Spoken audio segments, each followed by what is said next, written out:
நீங்க ஒரு பத்திரிகையாளரா நீங்க நல்லா கவனிச்சீங்கன்னா தெரியும். அவங்க முதல்ல வந்து ம். சுப்ரீம் கோர்ட்ல இருந்து சிபிஐ இன்வெஸ்டிகேஷன் கேஸ் வர வரைக்கும், அவங்க யாருமே வந்து இந்த சம்பவம் சார்ந்து பேசவே இல்ல. அன்னைக்கு தான் ஆமா. ஃபர்ஸ்ட் ஆதவ் அபிஷியலா அர்ஜுனா பேசல. வந்து ஆதவ் அர்ஜுனா தான் ஃபர்ஸ்ட் அதுவும் சிபிஐ இன்வெஸ்டிகேஷன் கிராண்ட் பண்ணதுக்கு அப்புறம் தான் வெளில வந்து பிரஸ் மீட் குடுக்குறாரு. ம்.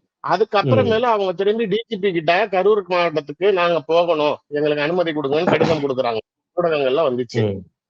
இதே ம். அவங்க என்ன சொல்லிட்டாங்க, நீங்க எதா இருந்தாலும் கரூர் எஸ்பிக்கு நீங்க கான்டாக்ட் பண்ணுங்க. அவங்க உங்களுக்கு தேவையானதை ம். ஏற்பாடு பண்ணி குடுப்பாங்கன்னாங்க. ஆனால் அவர்கள் குடுத்த அனுமதிக்கு நாளைக்கு வந்து அவங்க கேட்ட கடிதத்துக்கு அனுமதி வழங்கல. ஆனா இவங்க கேட்ட பர்மிஷன் லெட்டர் லீக் ஆச்சு தெரியுங்களா? ஆமா ஊடகங்கள்ல. சார். நாளைக்கு அது லீக் ஆமா, ஆகி ஆமா. இவரு என்னென்ன சொல்றாரு பாருங்க. அவர் கட்சி நிர்வாகிகள், ரசிகர்களே என்கிட்ட விடாதீங்கன்னு சொல்றாரு. இவரெல்லாம் ஒரு தலைவரா? அப்படின்னு அத விமர்சனத்துக்கு உள்ளாக்குறதுக்காக ஒரு ம். கான்ஃபிடென்ஷியல் டாக்குமெண்ட் லீக் ஆகுது. இதுக்கு ம். அப்பாற்பட்டது அந்த கரூர் மாவட்டத்துக்குள்ளார இருக்க திருமண மண்டபங்கள் நாளைக்கு எல்லாத்தையும் வேற வேற இடத்துல போய் அவங்க வீட்டுல போய் பாக்குறதுங்கிறது பாசிபிள் இல்லைங்க.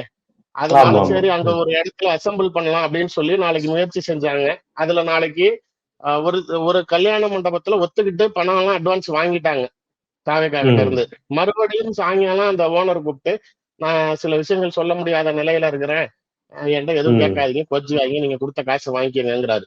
சோ இது மாதிரி ம். தொடர்ச்சியா அவர்களுக்கு அந்த மாவட்ட ரீதியாக சில இடைஞ்சல்கள், பிரச்சனைகள் கொடுத்துக்கிட்டே இருக்கிறாங்க.